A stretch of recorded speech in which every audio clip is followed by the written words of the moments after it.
Hi guys, I'm Gasha. Welcome to the channel and welcome as always to our coffee times. Today I have for you another reading vlog with a spoiler-free review. I know I should have put this one up a long time ago, but the book was not delivered on time, and finally I can sit down and read The Burning Girls by CJ Tudor. It's coffee time. Here is our beautiful copy. This cover is stunning.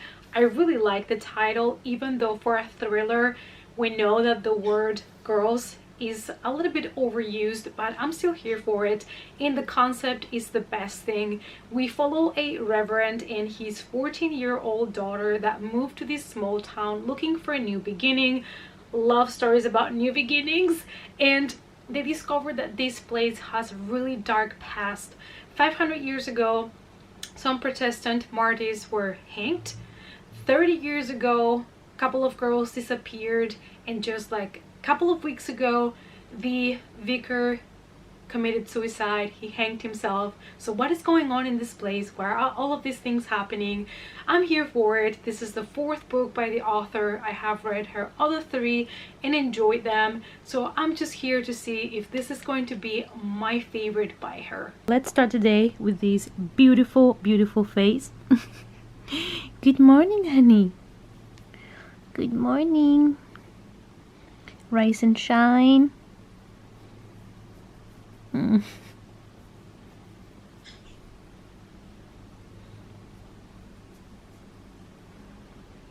Hello guys, it is Wednesday and I've just finished work. I've already had a whole pot of coffee, so I'm currently drinking water. Hydration is important, especially if you drink a lot of coffee. You have to extra hydrate with water. This is my tip of the day. So I am here to give you a live update / to start our reading vlog for The Burning Girls by CJ Tudor, which is probably why you guys are here. But I decided, since my vlogs are kind of chill down time, I would use this vlog to let you know a couple of things that are going on in my life right now. So first of all, there is construction going on our buildings, on the 3 buildings that are next to each other where I live, and they are basically putting new roofs, which means I'm gonna have maybe a lot of noise. I don't know about the light, how it's gonna work, because they have to remove my windows for like a whole week. So all in all, it's gonna take them around 18 weeks. That's what they have told us. And they've already started with the building next to mine. So hopefully it's not going to really affect my uploading of the videos or anything like that. And the other thing is, if you guys don't know, I live in Germany, and the gyms here have been closed since the 2nd of November. I don't have currently any equipment at home. I only have 2 dumbbells of 5 kilos, which is really nothing for me. I'm used to going to the gym and lift heavy weights, and I was kind of waiting to see if the gym was going to reopen at some point, but I don't see that happening anytime soon at all. And it has slowly but surely been affecting my mood, my mental health. I just need to lift heavy stuff. Okay, I just need that in my life. And so I have decided to invest a little bit on some equipment. I have sold a bunch of old books that I had, and I've made quite some money from that. So I am putting that money now for some gym equipment. It's already ordered. It should come here this week, so hopefully I'll get to show you a little bit. And I have made some space behind this couch to be able to have a little space just for some weights and some lifting, because I really need it. So yeah, that is kind of my life update at the moment. And now the reason you guys are here probably is to hear me talk about The Burning Girls by CJ Tudor. So you guys know, if you've been watching my other videos, that I have read all her 3 previous novels, and this is her last and 4th novel that was just published earlier this year. My thing with CJ Tudor is I really love her thrillers. There's something about the way that she writes the thrillers that is something that it really pulls me into the story from the very beginning. I love the concepts that she has. I love her characters. I love the story in general, and I'm really invested at the beginning. And when the end is about to come around and you're gonna get that twist that is typical for thrillers that you kind of expect to get, there's something about those last chapters that is not fulfilling me as much as I hoped. And I don't know if this one is gonna be my favorite. So with her books, I have been enjoying them more and more. So I enjoyed the first one, I enjoyed the second one a little bit more. My favorite is the third one. So hopefully the fourth one is going to be the one that really brings it home for me. Also, if you guys don't know, C.J. Tudor is a British author, and her first novel was published when she was already in her 30s, and I cannot believe that she was not published before, to be honest. But that being said, it's time to dig into The Burning Girls. And as always, for my hardbacks, I always remove the dust jacket. You do you, boo, but this is the way we do it. And underneath we have this beautiful orange color. So yeah, we're gonna dig into it, and because it's already Wednesday and I wanted to read these before the end of the week, we're gonna read these in 3 days. That's the plan. That's the plan. So every day we're gonna read 110 pages, and then hopefully this vlog is gonna go up on Friday. So when we opened the book, actually we discovered that the title is not random. I, stupid me, thought it was completely random title for a cool thriller, but apparently it has a secret meaning. So according to the Wikipedia, The Burning Girls has to do with two martyrs that were young girls that were burned at the stake during Queen Mary's purge of the Protestants in the 1500s. And I'm like, okay, this changes things a little bit, and it also obviously connects with the theme of the book, with the story that we have discussed in the intro that you can find in the synopsis of the book. And now I'm even more excited to dig into it.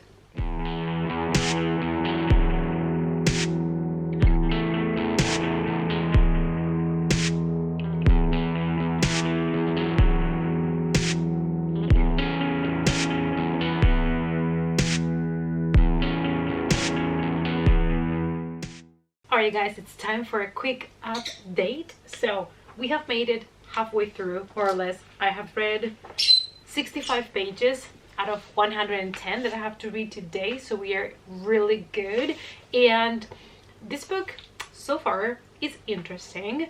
I like that the chapters are short. It is told from two perspectives. One of them is the point of view of Jack, the new reverend, and the other one is from her daughter, Florence.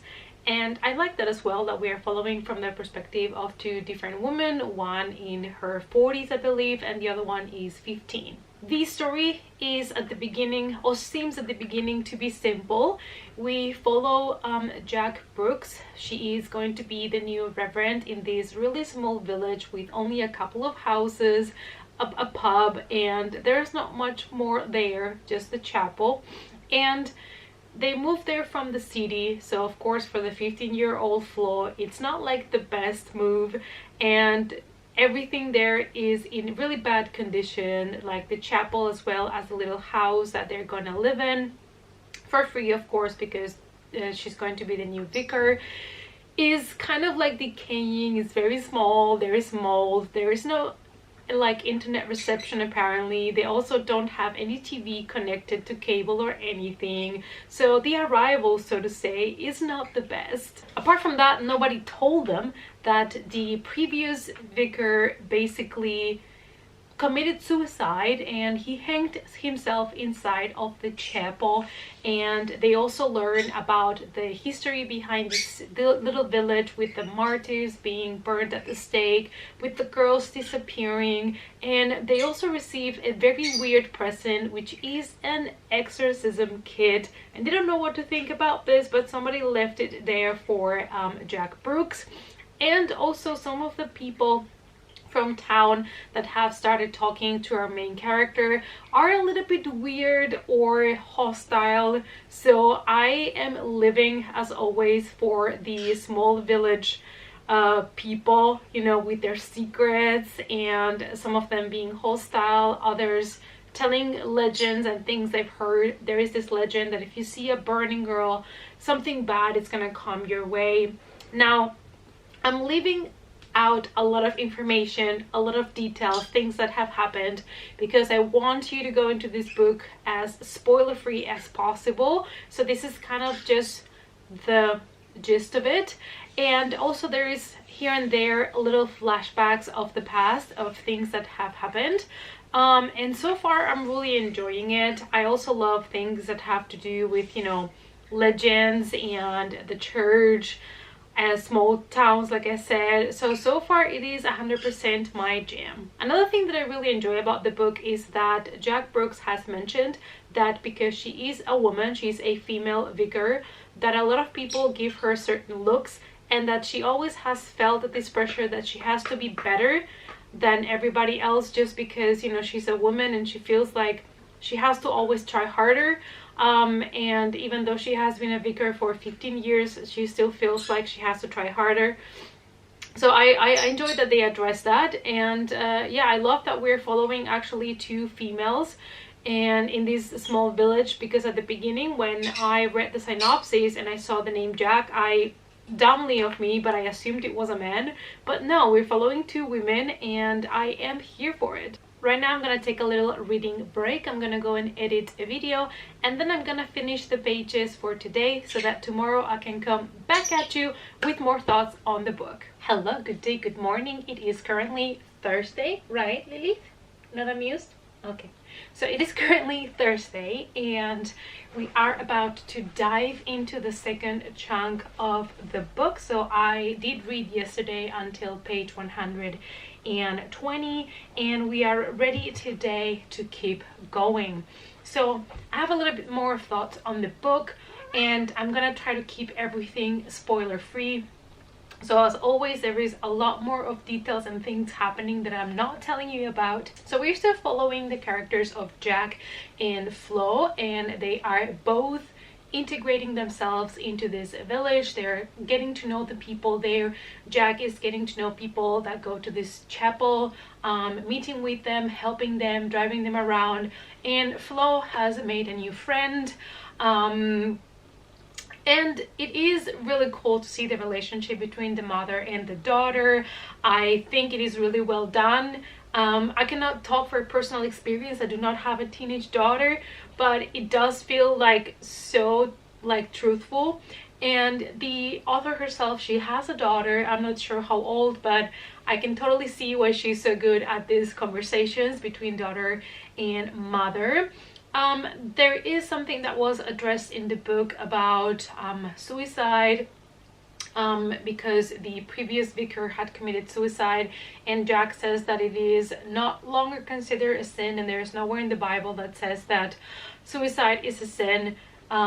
So that was brought up in case that it's something that, you know, triggers you perhaps.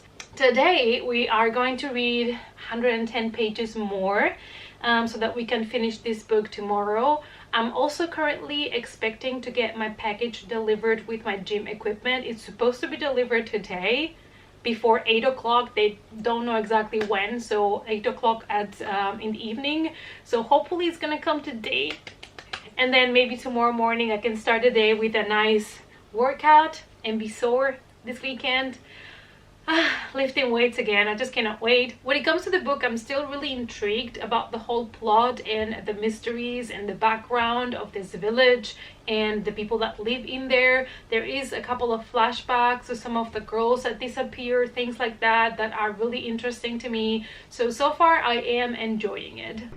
So you guys, the first two packages have arrived. Is these two packages here, and I have made here a little bit of space. My apartment is really small, so I don't really have much space, but I have tried to create here a little bit of a working out area, so we shall see. But I just carried 30 kilos upstairs. We don't have an elevator in this building, and my apartment is the last one up, so I already had a workout today. And here are the plates, so hopefully they are in good condition. They're not the most expensive ones, but currently there is nearly nothing you can order that is going to be delivered right away. So I'm hoping that the quality is not going to be too bad.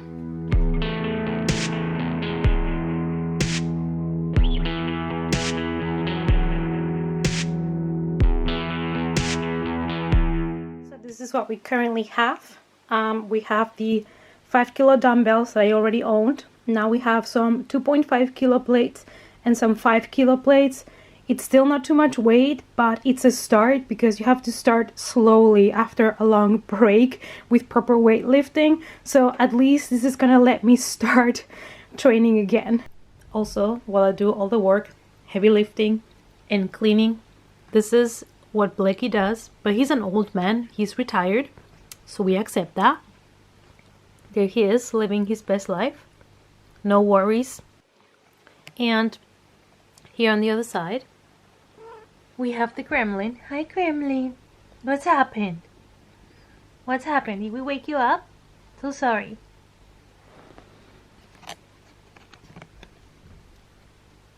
Excuse me, sir. Excuse me, sir. How was your old man nap? Next update coming your way. It is currently Friday, so we're really close to the weekend, and I have good and bad news for you. The bad news is that my barbells, the last piece of equipment that I need to properly work out, is probably not going to be delivered until Monday, so fuck my life. And the good news though is that we have made it to page 220 from The Burning Girls by CJ Tudor. This book has a lot of positive things going on for it when it comes to the reading experience, because even though it is told from different points of view, from different characters' point of view, the chapters are short and it is engaging, and we are discovering a lot more secrets and things. It is basically giving us more mysteries than answering all the questions, and I love that. One of the fears that I always have with CJ Tudor is that sometimes I have the feeling that she gives things away a little bit too early for my personal taste. I just love that last punch at the end. So I don't know if the things that they have already kind of been revealing are going to be it, or if I can expect like a mind-blowing twist at the end. And another thing about this book is that always CJ Tudor, I have a feeling that gives us characters that always have something to hide, apart from the new place they go to and the mystery that they have to discover there. I always feel like the characters that we get to know always hide things, which also makes it extra interesting apart from the regular mystery of the book. And I'm really enjoying, you know, the story about the martyrs and the church and the previous reverends and all of those things that we're getting to explore in the book. I'm 66% into the book. I still don't know if this is going to be my favorite or not, because I really liked the other people. So I don't know, but it's definitely one that I'm really enjoying. And I just have the feeling also with CJ Tudor that I have this experience that when I start reading her books, I feel immediately connected with the characters and with their stories, and I just feel so invested because of that. It's just the way that she has to write these characters that really is something that I enjoy. So even though her other books didn't blow me away, it's just her writing style and the way that she writes characters that just makes me want to pick up her next book. I don't know, it's like a weird relationship that I have with her, but I still enjoy her thrillers. Hello, are you chilling in the sun? Excuse me, you don't do those things for the camera, ma'am. Ma'am, that's not being a good girl. That's naughty. Yeah, that's naughty.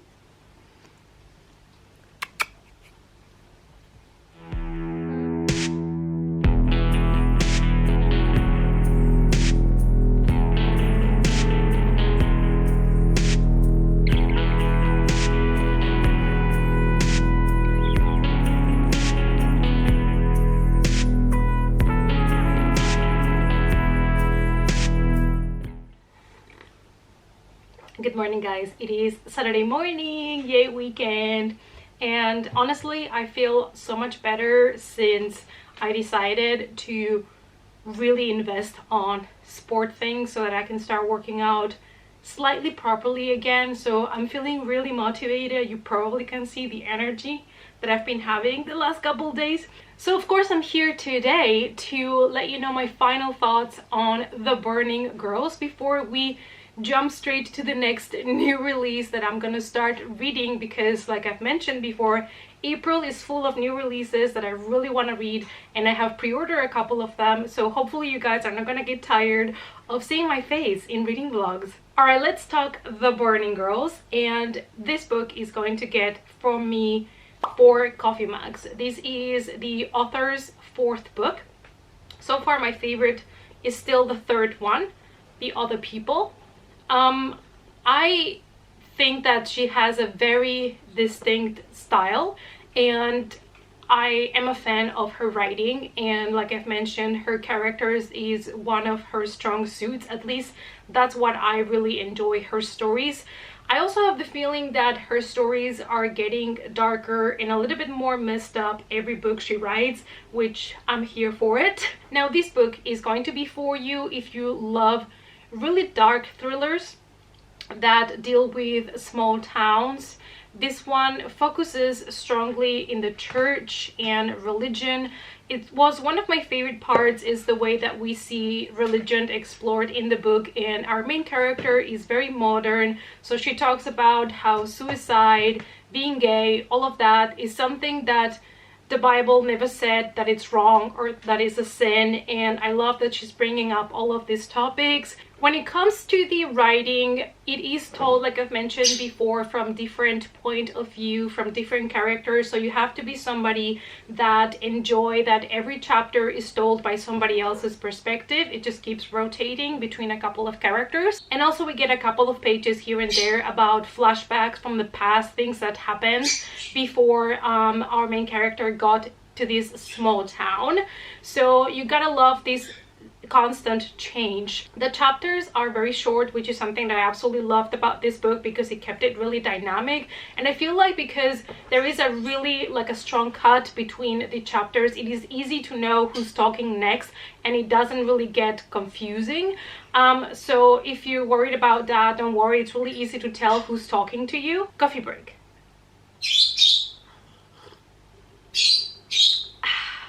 So when it comes to the mystery, you guys, I have said before, and I still think that CJ Tudor reveals things maybe a little bit too early, and there is a lot of things that you can already see coming. However, there is always a little twist at the end that you might have not expected. And this is a book that towards the end, it has a couple of different twists. So if you're somebody that loves to have like multiple twists towards the end and things that you didn't expect, maybe this is going to surprise you. I feel like sometimes, because I have read so many thrillers, I have watched so many thrillers, that maybe, you know, it's a little bit easier for me perhaps to see things coming. I don't know, also because I have already seen so many things that are messed up that I kind of expected messed up things from stories. I don't know, but it is a very decent, solid thriller. If you were considering on picking it up, I would still recommend you to grab it. I think it's the first time as well that I have read a thriller that actually takes place in a chapel, that has to do a little bit more with a vicar and, you know, a little bit more of religion. I don't think I've ever read anything like this, so that's also a plus point for me. Because a lot of thrillers have the same kind of themes. At least here we get something a little bit more fresh and original. Interesting enough, in the acknowledgements, the first thing she says is, "I'm not a religious person. My only experience of churches is sitting through a few bum-numbing christenings and harvest festivals." So basically, she had to ask people for advice when it came to that writing part of the book. But I feel like she did a really good job. And I wanted to read to you something that I absolutely loved about this book that can be applied to nearly anything. And that is that she said, here she's referring to bullying, but you can use this for anything. "I bristle slightly at the use of the word inevitably. I don't think that cruelty is inevitable. It's a choice, nurtured by parents and environment." Praise. And that is what I was saying before about all of these topics that she's addressing, and kind of giving us a character that, even though she is in the church and she works as a vicar, her own views are not archaic, and I really enjoyed it to see that in a book. And yeah, so all in all, I would recommend you guys to pick it up if you wanted to, if you were interested in the first place. I still think this is a really decent, solid thriller, and I gave it, like I said, 4 coffee mugs. So yeah, I'm really excited to see what she gives us next. I think she's kind of releasing a book a year at this point, so hopefully next year we're gonna have something new by the author.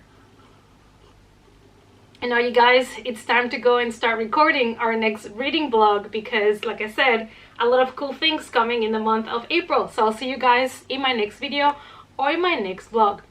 Bye!